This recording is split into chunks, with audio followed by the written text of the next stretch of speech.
What's up mga lods? Ito nga pala ay ang bagong kwento ng College Matches New Generation ni Hanamichi Sakuragi. Sana ay masuportahan niyo po ito. At isang paalala po muna, ito ay isang fanfiction lamang na wala ito sa orihinal na kwento ng slam dunk o manga. Kaya wag po natin itong seryosohin. Tayo na, sisimulan na natin. Let's go! Maagang ang nagising si Hanamichi upang pumunta sa Shohoku para mag-enroll ng college.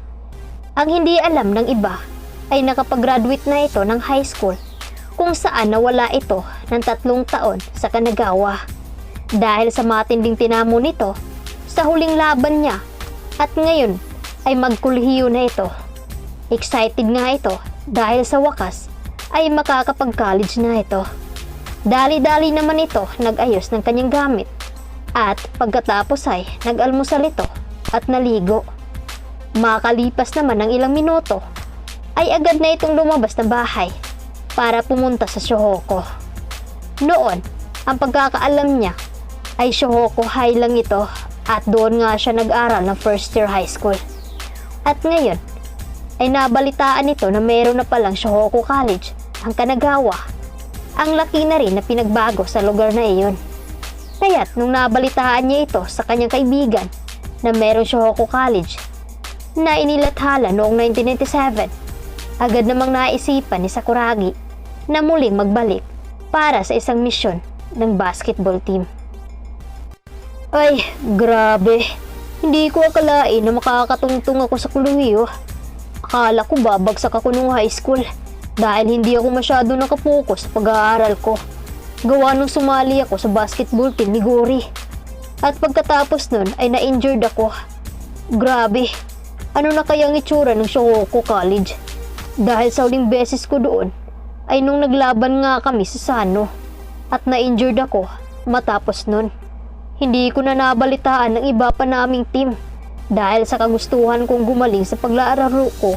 Kaya nananahimik ako at nagpursigi ako sa pagtraining ko. At dahil na rin sa 3 ng kaibigan ko. Siya ang dahilan kung bakit lumakas ako. Umabot rin ng halos 2 taon ang pag-iensayo ko.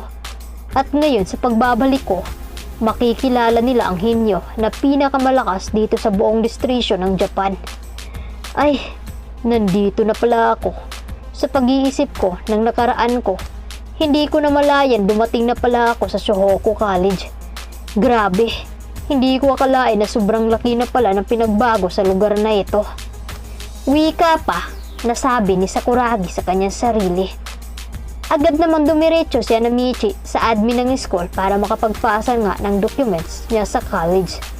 Sa paglalakad niya sa hallway ng school ay tila namangha mga ibang estudyante na nakakita sa kanya. Pangbihira. Bakit ganyan sila makakatingin sa akin? Nawala lang ako ng 3 taon ay ganun na lang kayo makakatingin. Siguro namimiss nyo ang hinyong ito.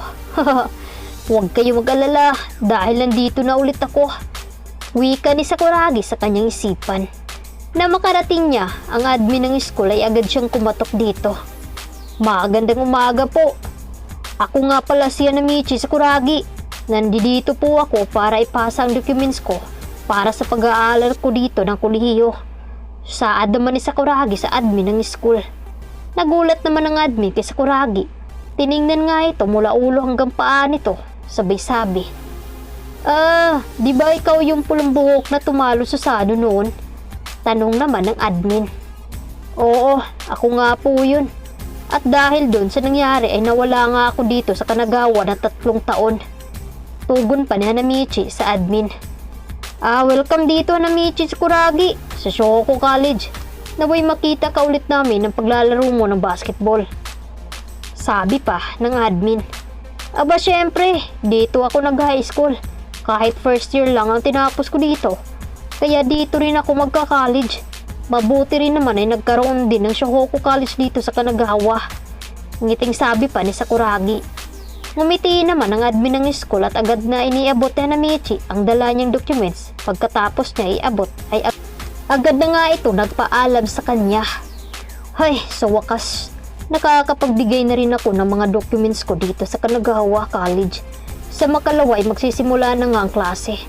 Teka, balita ko meron daw malaking gym dito sa Shohoku College. Mapuntahan nga. Wika pa ni Sakuragi sa kanyang sarili. Habang binabaybay ni Hanamichi ang papuntang gym ay agad niyang nakasalubong ang kanyang mga dating kaibigan na sina Mito, Takamiya, Noma at Okoso. Agad naman siyang napansin ng mga ito. Aba, nandito din pala mga ungas kong kaibigan. Ayos, maging masaya ang college life ko kapag kasama ko mga ito. Wika nito sabay kaway pa sa kanyang mga kaibigan. Oy Hanamichi, mabuti naman at nandito ka na. Namimiss ka na namin. Kumusta? Kumusta nga ang injured mo? Ayos ka na ba?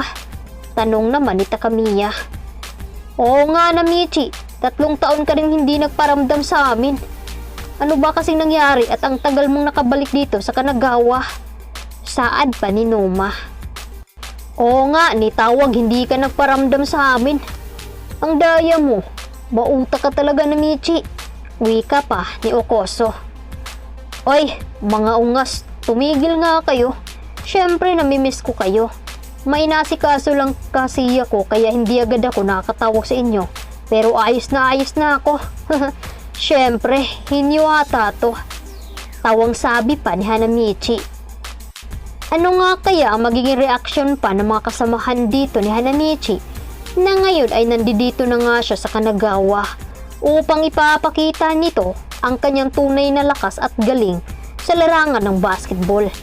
Kaya ito ang dapat nating subaybayan dito lamang sa College Matches New Generation.